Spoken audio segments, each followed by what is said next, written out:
সকাল বন্ধুরা। অন্যদিন গান টান নিয়ে আসি, কিন্তু আজকে একেবারেই একটা অন্য কথা বলার জন্য আসলাম।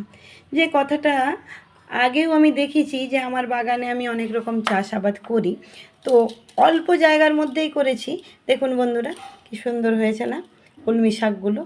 একেবারে বৃষ্টি বাদলা হয়নি, যার জন্য কলমি শাকগুলো একটু কীরকম সরু সরু হয়েছিল, কিন্তু এখন দেখছি শাকগুলো বেশ ভালোই হয়েছে। এই দেখুন কত সবুজ, একদম যেন রঙটা সত্যি এরকম বাজারে কিনে খাবো আর এই যে তুলে নিয়ে এসে খাবো, দুটো যেন আমার কাছে অনেক তফাৎ মনে হয়।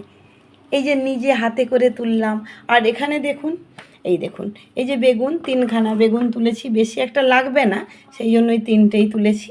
আর এই যে ঝিঙে, হ্যাঁ, এগুলো দিয়ে কলমি শাকের একটা ভালো রেসিপি আমি করতে পারি। বেগুন, ঝিঙে, কলমি শাক আর আলু আর হলো গিয়ে ডালের বড়া দিয়ে একটা সুন্দর ঝোল হয়। আর এই যে কুঁদরি, কুঁদরিও অনেক আছে গাছে, কিন্তু কুঁদরিগুলো না বৃষ্টি না হওয়ার জন্য কীরকম একটা হয়ে যাচ্ছে দেখুন।